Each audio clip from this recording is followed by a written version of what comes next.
Rahim and welcome to my YouTube channel economics वाली। उम्मीद है कि आप सब खैरियत से होंगे और आप लोगों का फाइनल टर्म के पेपर की बखूबी से तैयारी कर रहे होंगे।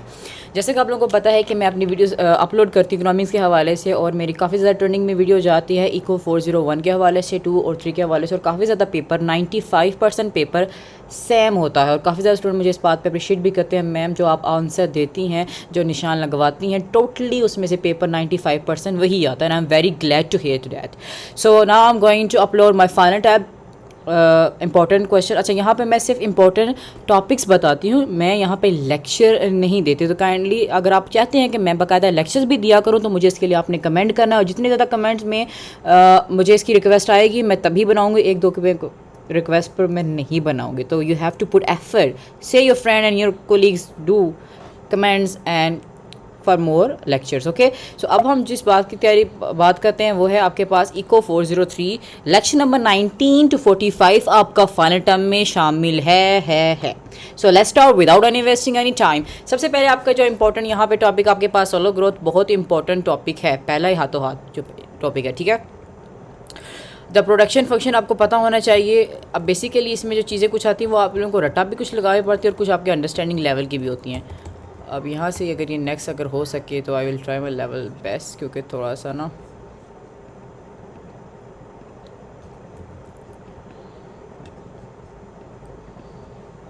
स्टक हो गया।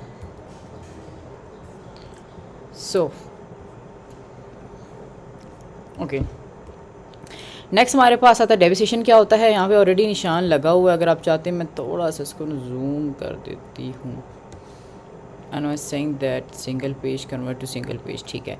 उसके बाद आपके पास इकोनॉमिक ग्रोथ के जो ये ग्राफ होते हैं वो आपको एमएस आप किसी भी एमएस ऑफिस वर्ड पे बना के ना वहाँ से वहाँ कॉपी कर सकते हैं, ठीक है।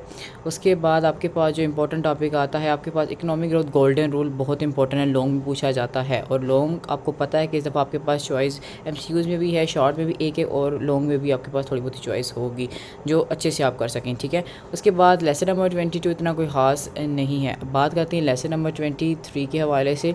इकोनॉमिक पॉलिसीज़ हैं, ये भी कोई इतना ख़ास नहीं है।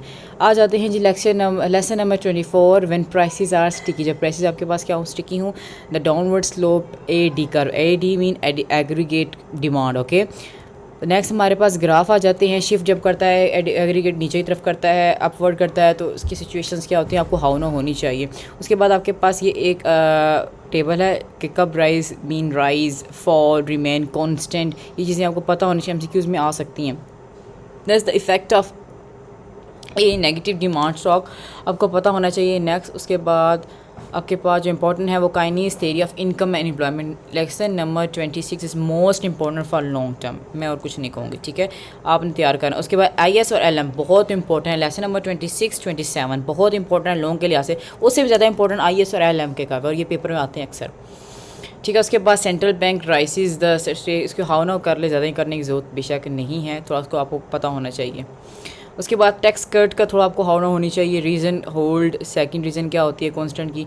उसके बाद हमारे पास आता है आईएस और एम फ्रेमवर्क किस तरह काम करती है। आईएस और ये दोनों एक ही मिलते जुलते हैं कि वो आपको सिंपली बताता है, और ये आपकी उसकी क्लासिफिकेशन और फ्रेमवर्क के काम के साथ आता है। जब लेफ्ट जाता है एग्रीगेट डिमांड और लाइट शिफ्ट करती है, लेफ्ट शिफ्ट करती है, तो क्या स्टेजेस और क्या आपके पास आते हैं। उसके बाद टेबल अगेन यहाँ पर दोबारा हमारे पास आ जाता है। और उसके बाद काफ़ी इंपॉर्टेंट कुछ जो इंपॉर्टेंट मैं आपको वही बताऊंगी जो इंपॉर्टेंट और आने वाला है, इरेलीवेंट में नहीं बताती और ना ही आता है।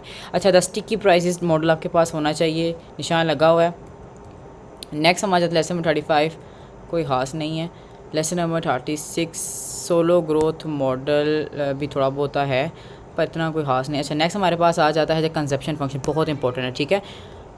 नेक्स्ट उसके बाद लेसन नंबर 38 में हमारे कंजप्शन थेरीज आपके पास इन डिफरेंस कर्व का हाउ ना होनी चाहिए, ठीक है।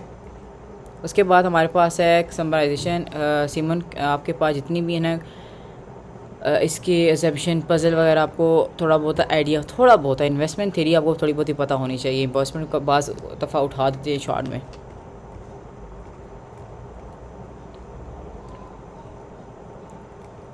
Money and bank lecture number 44 important है लॉन्ग के लिहाज से। यहाँ पे हम सबमिट करते हैं। Don't forget to like and subscribe my channel. Thank you so much for your support and love.